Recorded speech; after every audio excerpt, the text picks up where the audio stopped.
Good morning, everybody. I'm Dr. Mark Hyman. I'm the director of the Celia Scott Weatherhead Center for Functional Medicine here at Cleveland Clinic. And I'm very pleased to introduce Dr. Alessio Fasano, who's here from Boston, from Harvard, who's an extraordinary scientist and man who's been a pioneer in understanding the role of gluten and intestinal permeability and dysbiosis and a whole range of chronic diseases and breaking through our paradigm of what we traditionally thought about how these diseases actually occur. I'm just going to share a little bit of his bio because it's pretty extraordinary. He's the Alan Walker Chair of Pediatric Gastroenterology and Nutrition and the Chief of the Division of Pediatric Gastroenterology and Nutrition at Mass General Hospital for Children. And his research really was establishing the rate of celiac disease to be far greater than we thought, to be 1 in 133. He's also pioneered work in understanding non-celiac gluten sensitivity, in understanding the role of zonulin, which is a protein that he discovered in his work around cholera that increases intestinal permeability using the same pathways that gluten triggers the same problems. He's also looking deeper into the role of the microbiome and what we call dysbiosis. And these concepts of dysbiosis and permeability have been foundational in functional medicine for over 30 years. And really only now are we really beginning to understand the true nature of how these pathways work to cause a whole array of chronic diseases, from autoimmune diseases to neurobehavioral disorders to skin disorders, even things as cardiovascular disease and cancer, which we're studying here at Cleveland Clinic through the work of Kara Zhang and the role of the microbiome in cancer, and Stan Hazen, the role of the microbiome in heart disease.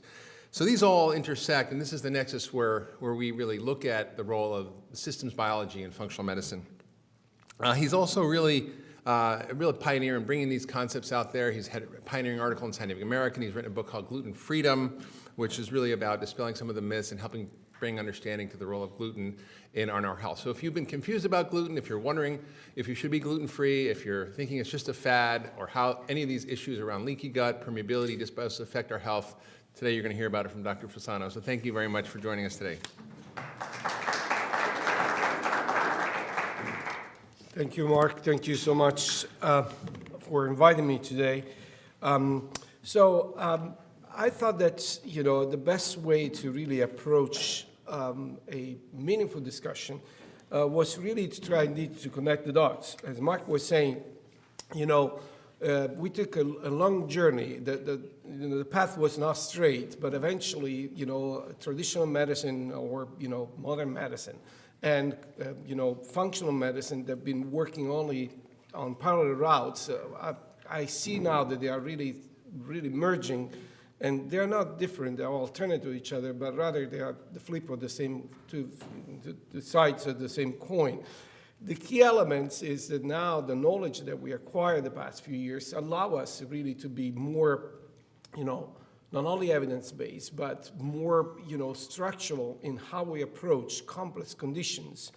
And you will hear over and over again this concept of chronic inflammatory diseases, that it's a terminology to encompass any kind of illness that affect humankind, because there is no condition in which there is no inflammation in terms of, the pathogenesis. So we learn a lot bit about the genes with the Human Genome Project. We learn about, through the proteomics, that one gene, one protein, one function is not a paradigm that is sustainable anymore.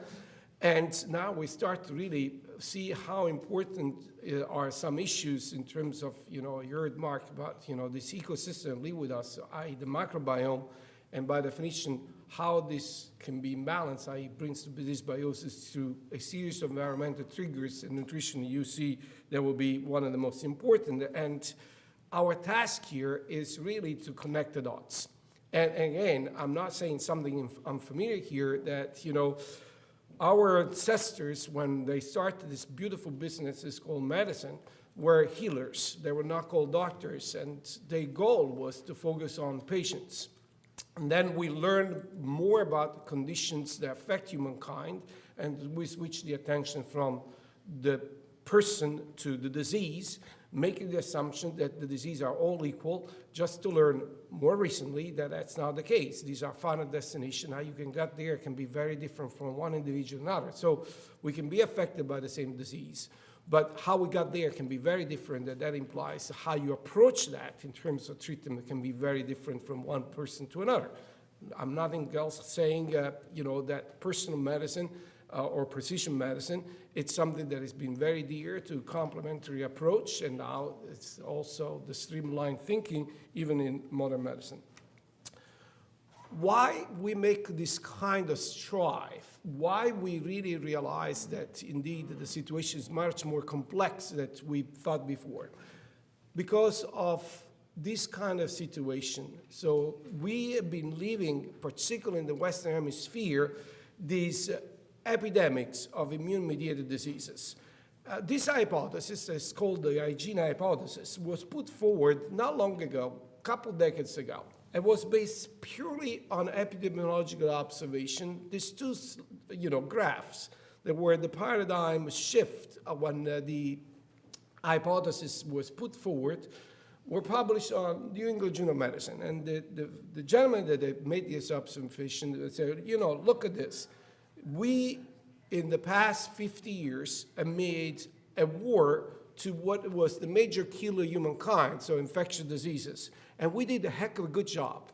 And we see that in only 50 years, all the main killers, the ones that really affect, morbidity and mortality of humankind, measles, rheumatic fever, HPV, TB, and so on and so forth, has been completely decimated.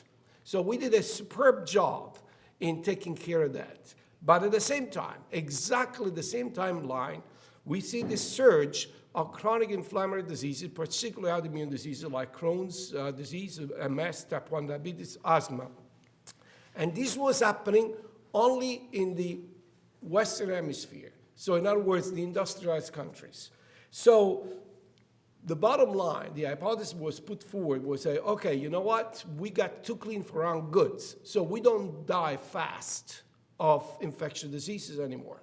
We die slowly of autoimmune diseases. And interestingly enough, if you take a kid that comes from developing countries and migrates to the Western world, he or she will have the same destiny, i.e. will not die of infectious diseases, but will die of this kind of condition.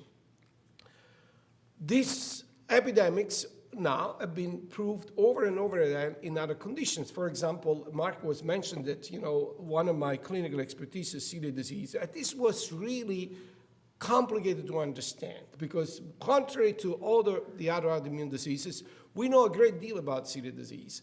We know the genetics, but most importantly, it's the only autoimmune disease for which we know the environmental trigger is gluten.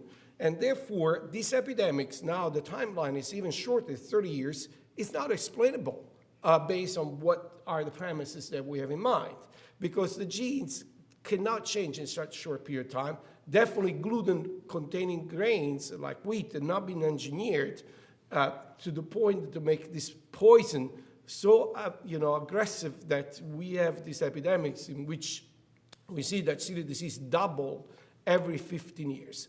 So there must be something else that we're doing in the environment to fuel these epidemics. But the most remarkable and frightening and worrisome epidemics that I can really offer you is this. I've never seen anything like this. Now we're talking about autistic spectrum disorder. And the timeline, again now, is relatively short, 30 years. And we went in 30 years, only in 30 years, from 1 in 5,000 to 1 in 68. Now the CDC adjusted these epidemics to this new, prevalence that came out from the 2014 reports. 1 in 68. Considering that the male-female ratio of autism is 4:1, that means the next generation, 1 boy out of 4 will be out of commission because of autism. And we don't understand what we're doing. One thing is for sure, we're changing the environment too fast for us to adapt. And we're paying these prices. That's pretty much, what should be not even a questionable situation.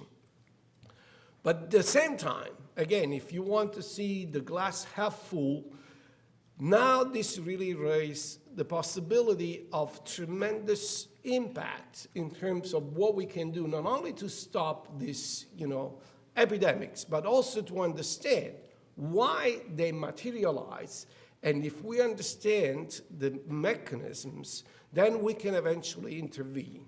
And one lesson that we learned through these epidemics is that the fact that I'm born with the genes that put me at risk for celiac disease or type 1 diabetes or Alzheimer or breast cancer is not destiny.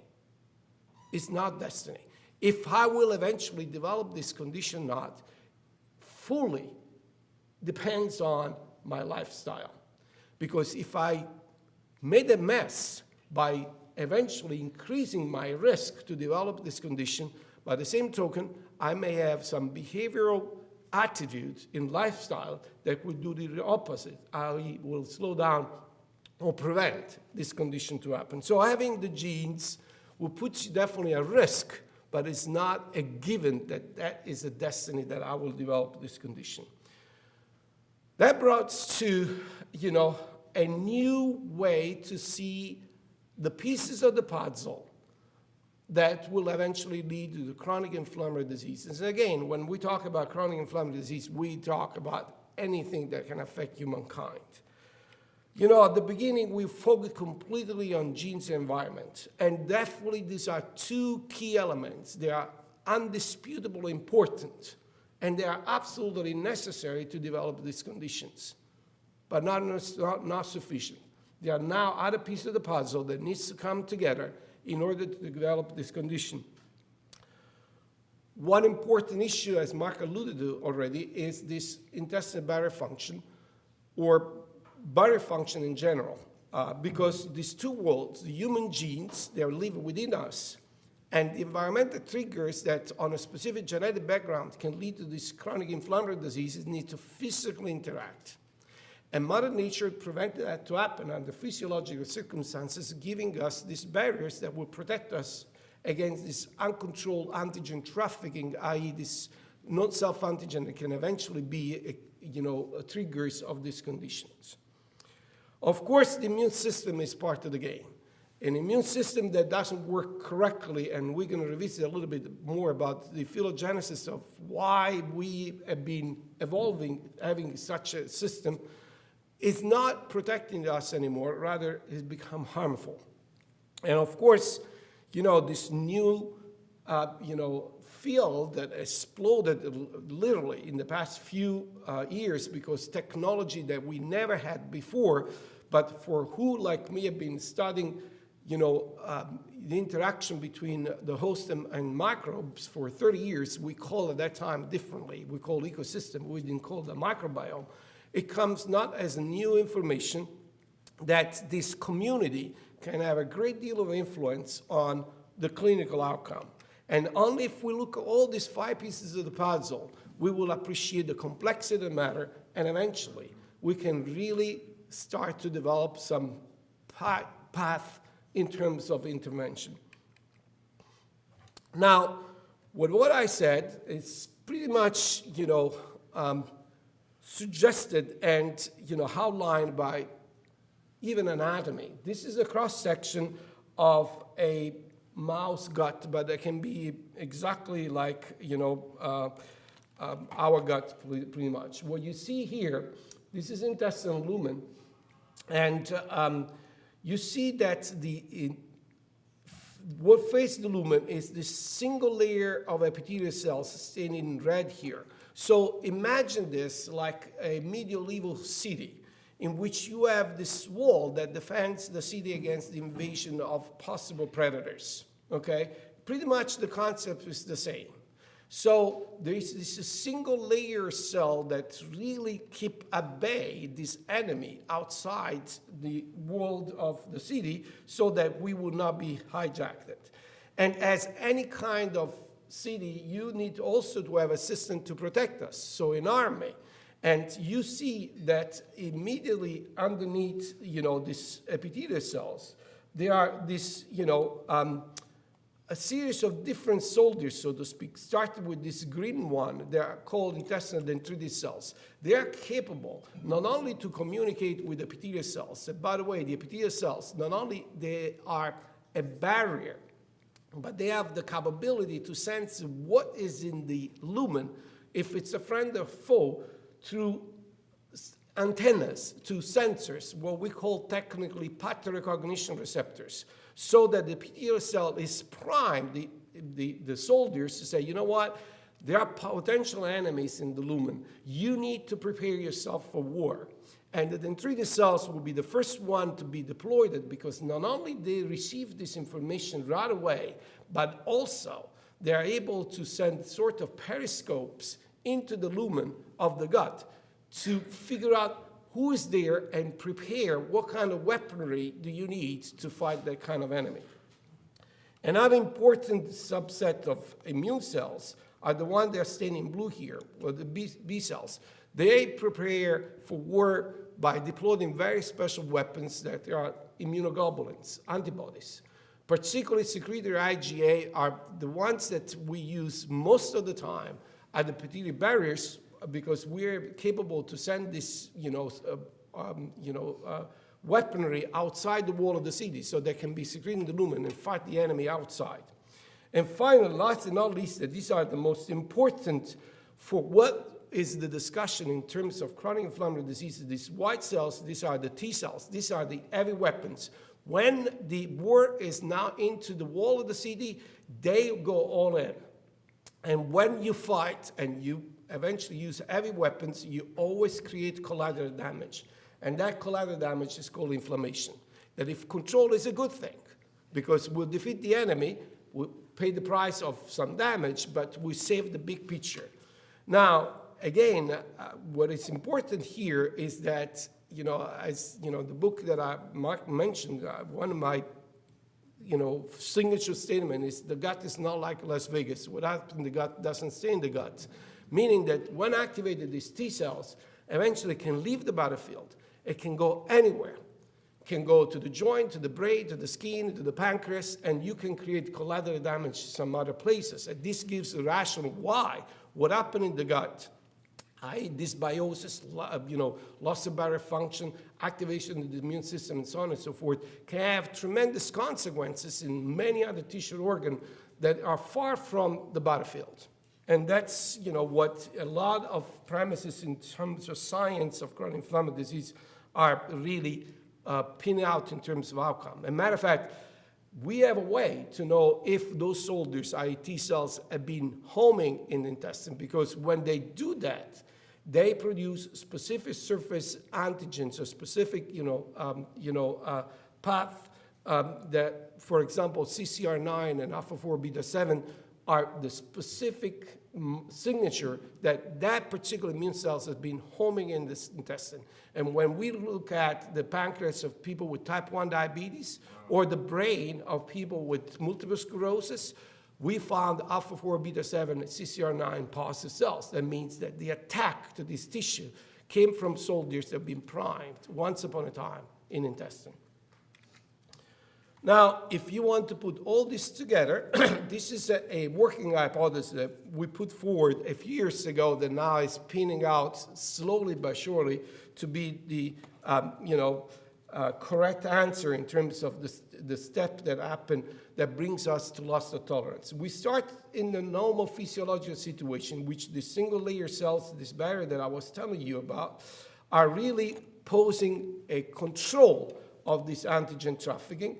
And, this trafficking that is necessary physiologically. So we want some of this, antigen to come through. But this trafficking is tightly regulated.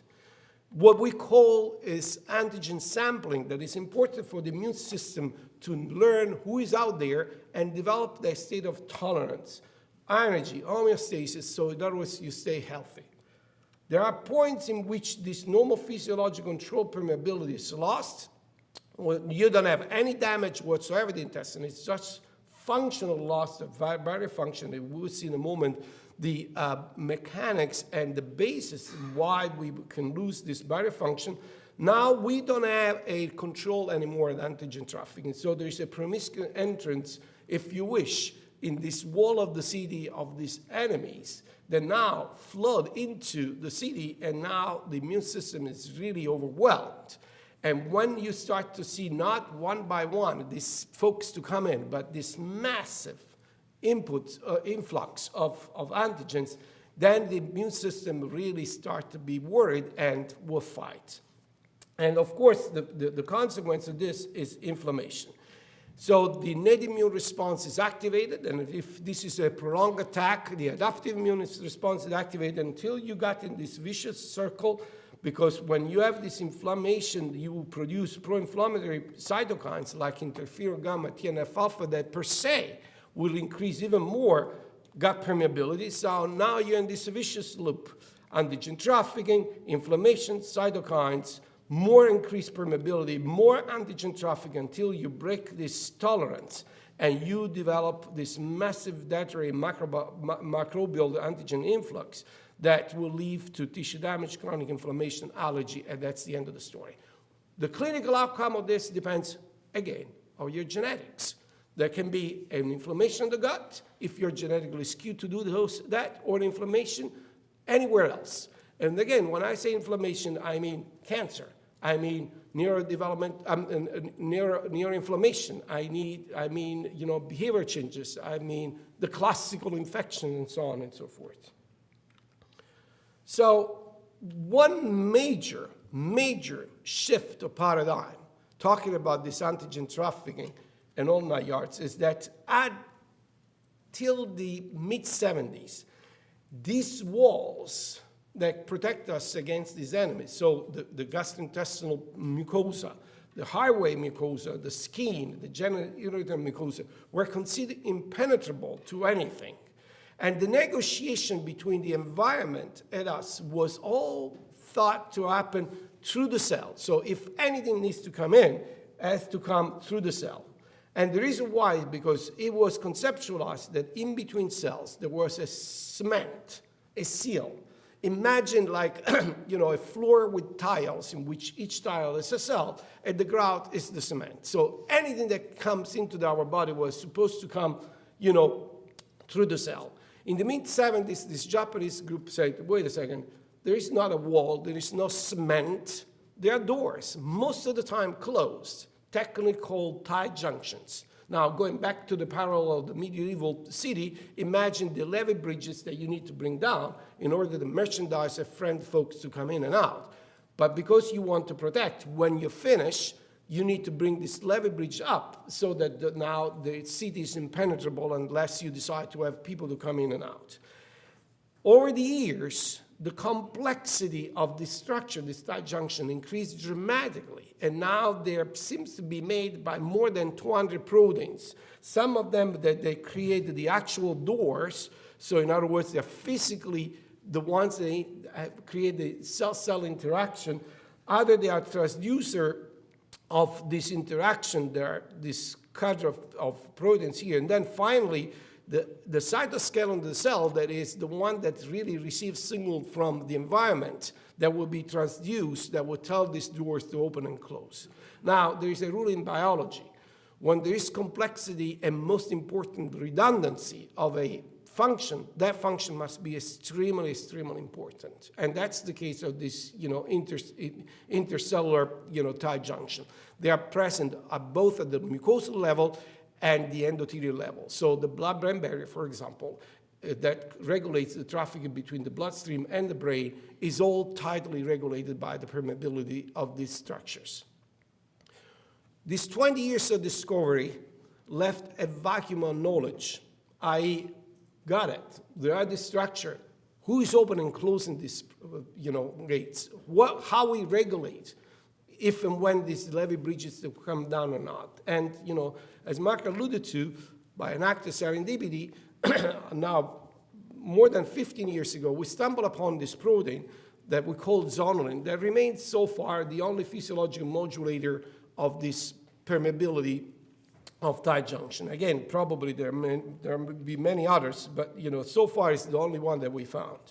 And again, this is just to simplify what has been 20 years of frustration to try to figure out how this molecule works. It's bind to a specific receptor that signals the cell to go from these closed gates, that is structure right here, to open gates in a matter of 20 minutes. It's very fast, and this is a Frick's fraction of the lateral face of epithelial cells. These are the microvilli in the lumen. This is the cytoplasm, and this cadre of these proteins, these fibers here, are the tight junction. The more complex they are, the closer they are. So when zonulin is deployed, you go from closed to open very quickly. And as soon as the stimulus that triggered zonulin release is over, they go immediately back to the steady state, i.e. to go get closed. And this is how we regulate, the antigen traffic very, very tightly. And as typically happens in physiology, if you push this to the limits, you spell from physiology to pathology. The gene encoding zonulin was cloned in 2010. It turns to be located on chromosome 16, a very interesting chromosome, a tiny chromosome. Only 3% of the human genome, 1,300 genes are sitting there, but it's packed with genes that are involved in many chronic inflammatory diseases, mainly autoimmune diseases, cancer, disease in the nervous system. So, for example, the genes for lupus, IBD, type 1 diabetes, RA is sitting there, like the breast cancer. Some of the lymphoma and the prostate cancer genes are sitting there. And finally, Lou Gehrig's disease, leukodystrophy, MS, and autism genes are sitting on chromosome 16.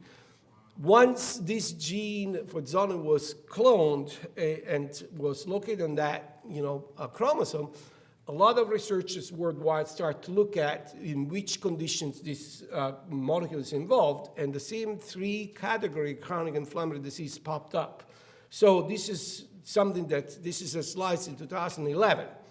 And you see that there are some autoimmune diseases like celiac disease, IBD, RA, lupus type 1, and then brain cancer like gliomas, breast cancer, lung cancer, ovarian cancer, and so on and so forth, and then MS, schizophrenia, and now autism. Now, in only 5 years, the list has been populated by a bunch of other conditions. Again, these are products of science that came only out in the past 4 or 5 years. So you see, for example, that irritable bowel syndrome is involved, HIV, MS, necrotizing enterocolitis, that's a very severe chronic inflammatory condition of neonates. Non-alcoholic fatty liver disease and metabolic disorder that leads to type 2 diabetes involved there, gluten sensitivity, sepsis, and so on and so forth. So in other words, this now is becoming common denominator of a series of chronic inflammatory diseases in which, again, the third piece of the puzzle, genes, environment, and now the bridge of the barrier seems to be common denominators.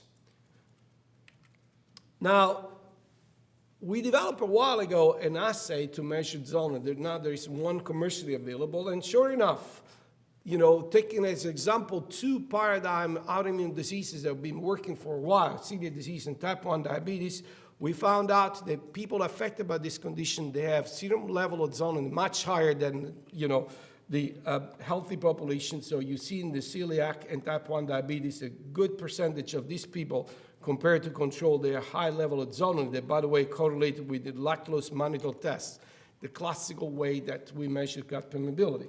Interestingly enough, a very small but substantial subgroup of family members that do not have these conditions, they also have an increased zonulin, expression, meaning that, once again, this can be necessary but not sufficient. It depends what kind of genes you have on the other side of the barrier. If these genes put you at risk to lose tolerance, you develop the condition. If your genes that can really manage the mess and clean it up, this invasion of antigens, you may eventually not develop the problem. What are the triggers of the release of zonulin? And again, Mark alluded already to this. 2 major triggers being found. One, gluten, the protein that causes celiac disease and non-gluten sensitivity, and the other one, an imbalanced microbiota. And again, this finding dated back even before that microbiota was fashionable. And we didn't know at that time the implications that this finding that were published almost now 20 years ago will have to modern medicine in terms of why and how gut dysbiosis may, among other stuff, jeopardize this barrier function. Now, we also have mechanistically linked the release of zonulin to this specific receptor that is called the CXCR3 receptor. This is a classic G-coupled protein receptor that is caught our attention because it was already linked to a series of autoimmune diseases like MS and type 1 diabetes. Now, there are fragments of gluten and component of the microbiota that binds to this receptor and communicate to the cell, instruct the cell to release zonulin. We know, for example, this is the cartoon of gliadin, the key component of gluten, and these two peptides in blue here are the ones that bind to this receptor and eventually communicate to the cell, instruct the cell to release zonulin. The other thing, again, and I was telling you that release zonulin is dysbiosis, an imbalanced microbiota. When we talk microbiota imbalance, i.e. dysbiosis, we mean two possible different things. One, the composition as a whole is changed, but also the distribution of the microbiota in the GI tract may be changed. They both are dysbiosis. So dysbiosis when you have, for example, reduced, diversity of the microbiota, but dysbiosis is also when you have a small intestinal bacterial overgrowth. So in other words, bacteria that are in the small intestine were not supposed to be.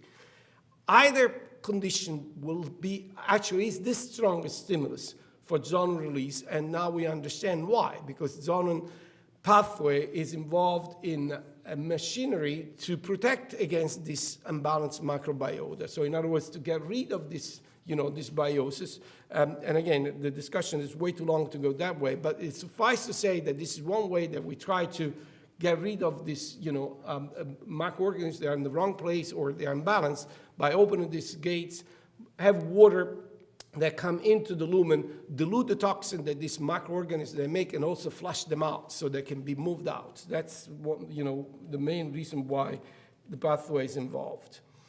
Now, this is a poster child of what is going to be the future of personalized and preventive medicine, if you allow me to. So taking this all concept together, I apologize, you can barely see this, but it's to exemplify a concept that now has become more and more eradicated in the pathway to understand the complexity of disease of humankind. There is definitely an influence from the environment, and these can be factors that are prenatal, perinatal, or postnatal. But anything that you can have in mind, mom is smokers, it's been drinking alcohol, been exposed to infections, the kids that are born by C-sections, has been given breast milk rather than formula, the kids that's gotten a bunch of infection antibiotics, whatever you can have in mind. The bottleneck of all these factors is right here, change in microbiota composition. This is the master regulator of all the communication from the environment to what's going to happen to us.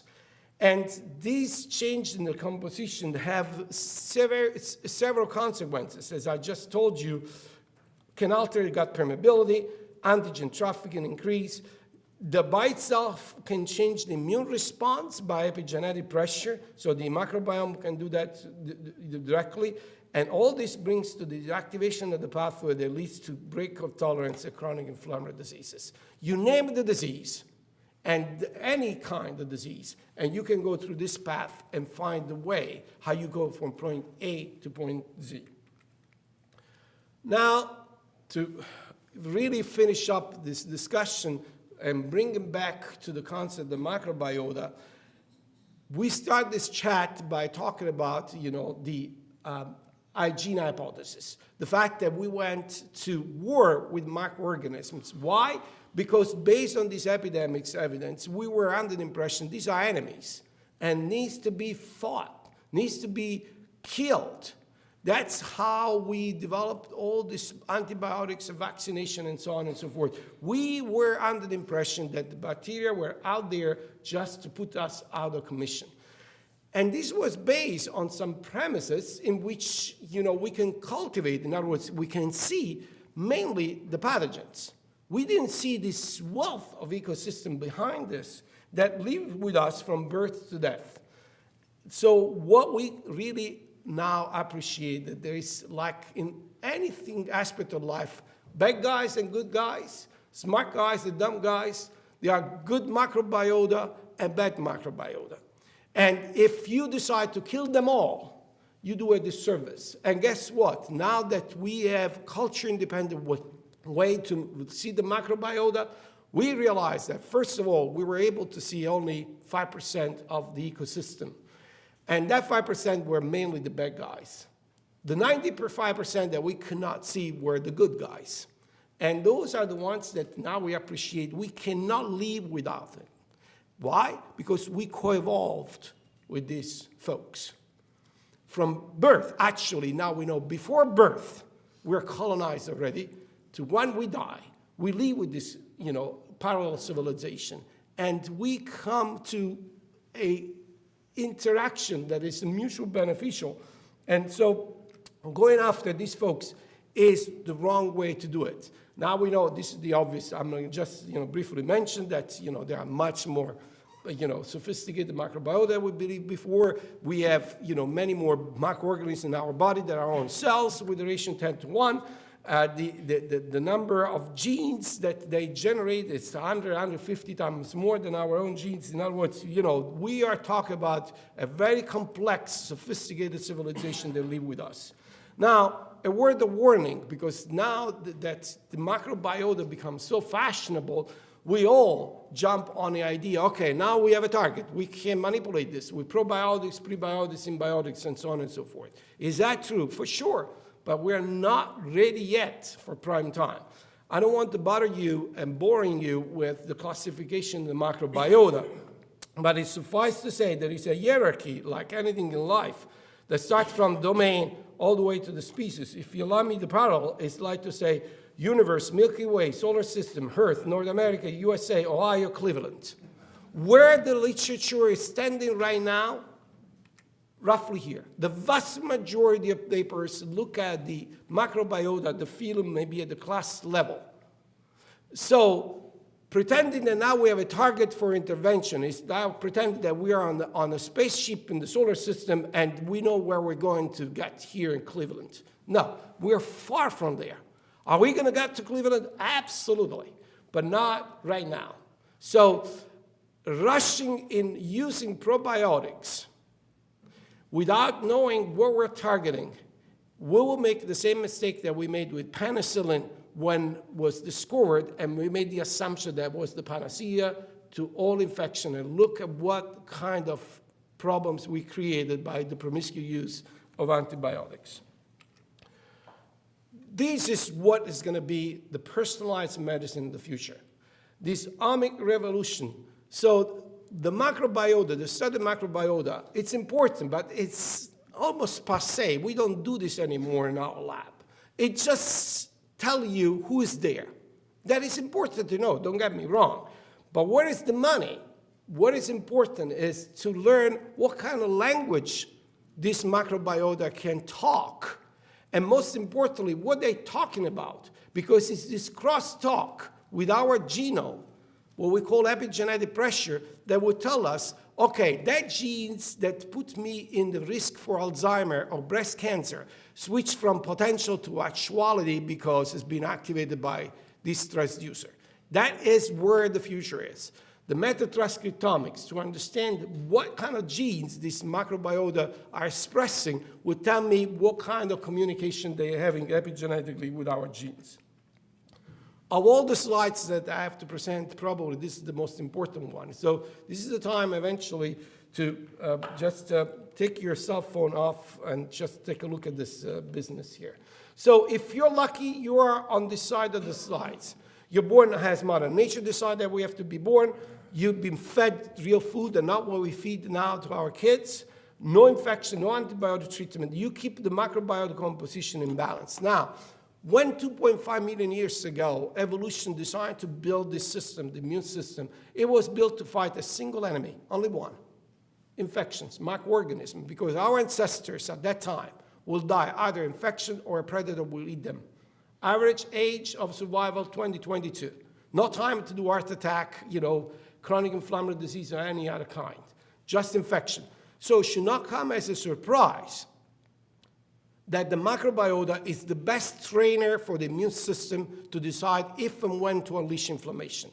A balanced microbiota will teach the immune system to put the bar extremely high so that we unleash inflammation if and only when we are really, really in danger. And what is inflammation other than an unfriendly environment for microorganisms to grow? That's what is inflammation. It's too hot. There are chemicals that will make the microorganism really, really tough to grow in. That's the reason why we have inflammation, because that was the only enemy. Now, if we have that bar that high, we keep ourselves in a state of health, but not as a child. The game is over after 1,000 days. That is when the game is set, when the bar is decided where to go. But this will have consequences all the way until we die, all the way. Because that was set all the time. If we're instigated to unleash inflammation, how fast we do this or not. If we're unlucky, we are on this other side. C-section, we feed the junk that we feed our kids right now. Multiple infection, multiple antibiotics. We put the microbiota in dysbiosis. This would teach the immune system to put the threshold to unleash inflammation very low. So for minuscule, trivial reason, you start to create inflammation. And on a specific genetic background, that increases you the risk to develop chronic inflammatory diseases. So the question is, okay, if I've been unlucky and I'm on that side, then it's destiny that I create the problem, that I will die? No. All depends on your lifestyle. Of course, your risk is increased, but if you live a good lifestyle, you decrease the risk that your genetic load that puts your risk for whatever disease you have risk for would not materialize as clinical outcome. Conversely, the same applies on the other side. The fact that your bar is that high doesn't mean you're out the woods. You do an inappropriate lifestyle, you stay reassured that that potential genetic will translate in actuality. The importance of microbiota composition is also testified, again, by Mother Nature. If you look at the composition of the breast milk, the largest component, the sugar component, is this HMO. This is not a health insurance. This is human monoligosaccharides. They have no function whatsoever to feed the baby. The baby cannot use these sugars. The only function of these sugars is to feed the microbiota, to put the right folks in place so that they can help us to put this bar very, very high. Now, I'm going to finish up with the environmental factor. Of all the elements that I show you here, of all this, the most important is by far nutrition. We're born once in a lifetime. Once in a while, we may have infections or use antibiotics, but we eat 3 times a day, at least. Meaning that the diet is the most influential factor to decide if and when we will develop the story. Until 10,000 years ago, so 1/2 of the 2.5 million years evolution, we've been, as a species, evolving by eating in a very specific diet. Fruits, vegetables, nuts, lean meat, because the animals were running to escape predators, fish, oil, tubers.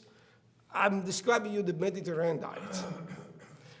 The more we depart from this, the more we'll be in trouble. It's like that for 2.5 million years, we've been building a very sophisticated car, let's say Ferrari, with an engine that needs gas in the tank, and now we want to put, I don't know, Coca-Cola in there. Of course it's not going to work.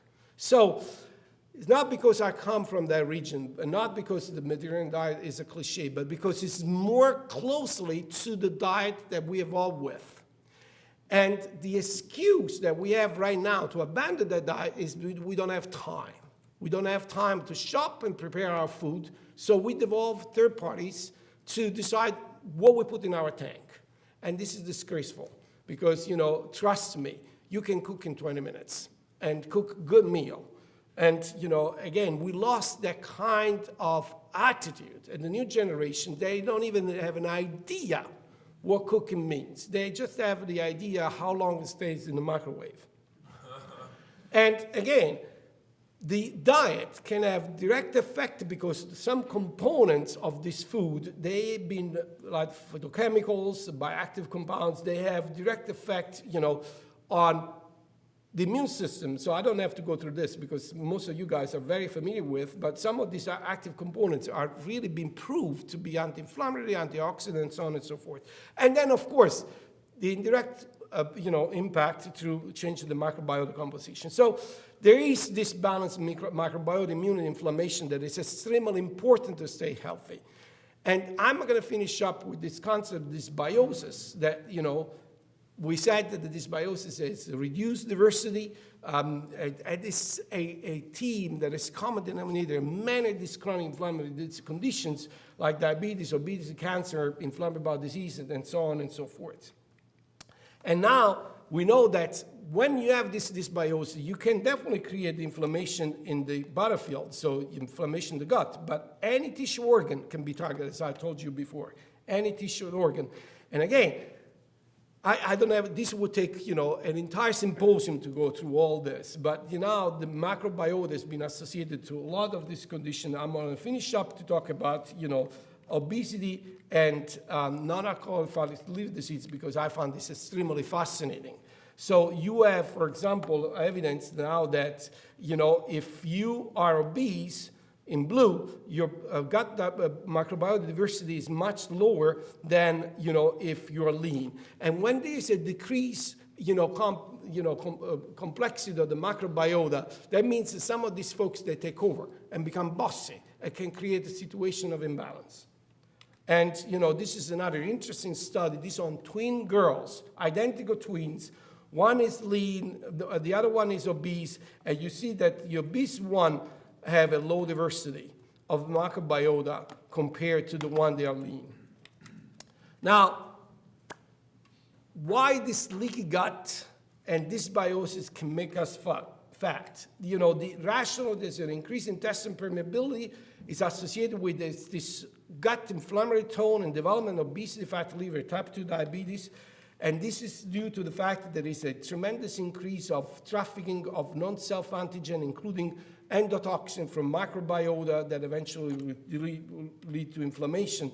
And now this gut flora, intestinal barrier, and gut-associated lymphoid tissue immune response balance with some other factors, stress, we didn't discuss about stress, and that will take, again, another entire lecture, can really impinge on this dynamic equilibrium that can be broken and develop chronic inflammatory diseases.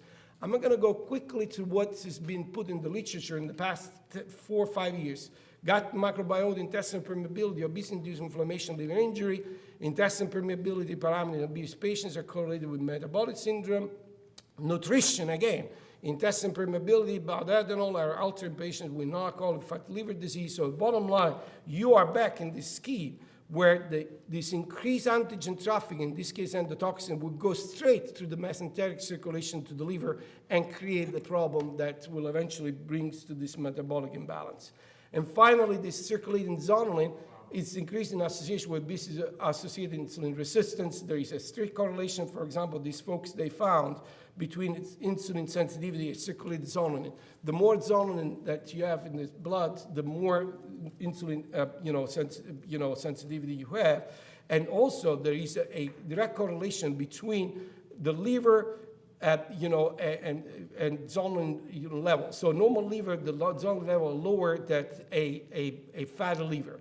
And the more fatty is the liver, the more zonulin is in the bloodstream. So, and finally, this is a recent paper that was published, last month. Probiotics with or without fibers control body fat mass, associated serum zonulin in overweight obese adults randomized controlled trials. In other words, if you give pre and probiotic these folks, you bring down zonulin and you decrease the obesity and metabolic disorders.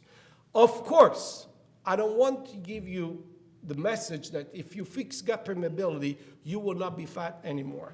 If you have this kind of attitude, you stay fat. So it's also lifestyle, of course. It's also the way that you live and eat. So all this to say, again, guys, lifestyle is extremely important. And I'm going to finish by saying, look, we came full circle here. We realize that genetically speaking are extremely rudimental. Actually, we're at the bottom of the evolution with only 23,000 genes. We have been downgraded now. We are the most rudimental being on the face of the earth. Worms, the one that we're fishing with, are only 75,000 genes, 3 times more ours. So how we can explain our complexity compared to, low animal, levels in the evolution scale? Well, because we have a very complex microbiota that is integral part of who we are. So yes, we have the human genome that if they have genes for any kind of chronic inflammatory disease, you can't do anything about this. They are there. But the microbiome is the one that decides if these genes will materialize in a clinical outcome. So if you allow me the parallel, the human genome is like a piano with several thousand genes, notes. Who plays the piano is making the difference what is going to be the clinical outcome. If the piano player is Elton John and touch 200 notes, for example, of the 300 that you need to touch to develop Alzheimer's, breast cancer, you're not going to develop it. But if you change the microbiota, now you have Chopin's virtuoso, you touch all 300 notes. So you see how important is the environment on a specific genetic background eventually to lead to the outcome. This is the path that I leave you guys with. Prenatal factors, birth factors, first 1,000 days of life really set the stage. Set the stage in terms of who we're going to live with. What kind of microbiota will be with us for the rest of our life? If we have a symbiotic, microbiota, no matter what kind of genetic background we have, we minimize the risk to develop this problem. If we have a belligerent microbiota, then the chance that we develop this problem is extremely, extremely high. And the challenge now is really to put this multi-omics together, and the foodome, the last home that comes out of there that impinges on the microbiome, is the easy target, because that's the one that we can definitely influence. We don't have to discover the wheel. Going back to the origin, the way that we used to eat, and that would do it, the trick. So this is the group that allowed me to come here, embellish myself and talk about science. They do the science. I'm simply, the ambassador of what this very dedicated group they do.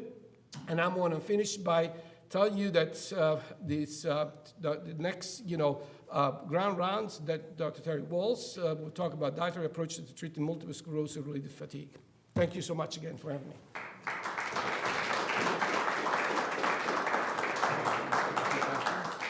Thank you, Dr. Fasano. There's a few minutes for a few questions if anybody has any questions for Dr. Fasano. I have a question. I have to go. Alessio, that was a fabulous talk. Could you just comment about the potential, the significance in trying to understand this microbiome, intestinal permeability interaction? Anatomically, the mucosal barrier in the gut is the most enriched source for the microbiome. And there's a relationship between microbiome density and microbial diversity, an inverse relationship. Technical factors aside, because of the difficulty, where do you place this? So again, as you correctly said, the situation is much more complex than I presented. So when we talk about microbiota, we talk about the microbiome, the virome, the parasitome, and where they are distributed. Contrary to what we believed before, the microbiota does not live just in the colon, lives throughout the GI tract. Of course, the load of microorganisms that you have in the stomach, even the stomach, that's a very harsh environment for microorganisms to live, but they have the stomach that has its own microbiota. It's very different throughout the GI tract. The key question and the challenge that we're facing here is to move from association to causation. Everything that I told you is just to say, okay, the obese individual, they have a low diversity and different microbiota compared to the lean people. Is this the cause? Is this the consequence? Is this bystander effect so they don't have anything to do with each other? So the goal now of the people that really got into this is really to take this complexity and mechanistically link to specific metabolic pathway that can explain diseases that we can tackle. Also implies in this that the way that we approach these conditions, their final destinations, got to be different than we've done so far. Again, we start from focusing on the individual, we then focus on the disease. Now we need to go back to the individual to customize.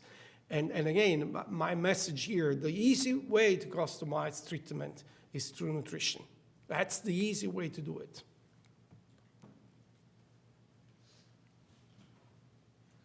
Thank you for the cutting edge information.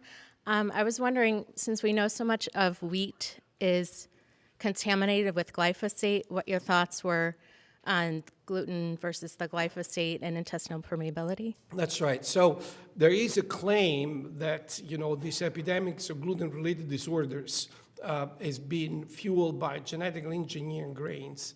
The National Academy of Science convened experts a little bit more than a year ago that made very clear that there is not such a thing. So the epidemics of this condition cannot be driven by gluten per se or the plant per se, but most definitely, the way that we treat these plants, mycotoxins, chemicals that they are on these grains, possible different microbiota because we now import it rather than cultivate it right here. This can be all factors that can change really the dynamic, how we eventually face, the ingestion of gluten-containing grains. There is also another aspect of the story that now is factual, nobody will even dispute. We don't have the enzymes to completely digest gluten. And therefore, the final products are peptides that can instigate, inflammation. However, bacteria, they have these enzymes to dismantle these, peptides. Once upon a time, to make bread, for example, was a process overnight, 16, 18 hours that you put yeast, they have these enzymes, and therefore 16 hours of detoxification will give you a much lower load of toxic peptides, even if the amount of gluten was the same. Now the panification is 2 hours. So we don't have to give the time, to the yeast to really do the trick. So that's pretty much what I think that is going on here. Last question. Maybe one more minute. One more minute, okay. One of the things that's so interesting is the Zonulin and its relationship to autism or whatever is stimulating autism. And then on the converse side, in the charge group, they've shown repeatedly that certain vitamins decrease that. What's the interaction? So, first of all, we just start to really appreciate, what is the machinery they put in place for folks to develop autism and why gut permeability and the blood-brain barrier permeability are such a big deal. And this applies to autism, schizophrenia, and some other, neuroinflammatory disorders. We have an animal model that produces more zonulin than they're supposed to. And these animals, they have a gut that leaks and a blood-brain barrier that leaks. And if you manipulate this animal in a certain way, I put this animal out in certain stress, they develop chronic inflammatory diseases, including behavioral conditions that resemble very much autism. Now, the way that this happens is because of the loss of barrier function and this antigen, they come through these immune cells, they are activated, so in other words, now they're armed, and they migrate in the brain and they create neuroinflammation. Some vitamins, particularly vitamin D, are able through retinoic acid to change the behavior of the immune system and make them less belligerent. Again, that's what the general thoughts are, why some vitamins may eventually be beneficial, and some others can be even detrimental, actually, in making these folks to develop behavioral problems on a specific genetic background. And the leakiness of the barrier between the gut and the brain is very similar? Very, very similar. As a matter of fact, the machinery, these tight junctions are extremely similar. Some of the components may be, different isoforms. So there's this group of proteins that's called claudin. So the ones that regulate gut permeability is more claudin 2 and 4. In the brain is claudin 5, but the function is pretty much the same. So, but, the isoform are different, but the machine is exactly the same. Thank you. Thank you, Dr. Fasano. Thank you all for coming. We have on January 24th, the next grand round with Terry Walls, who will be discussing multiple sclerosis and a functional medicine approach. She was a physician who literally was in a wheelchair with multiple sclerosis and reversed her condition using same approaches that Dr. Fasano is talking about by dealing with her own gut microbiome and many other factors. So hope to see you there, and everybody watching online, thank you for joining.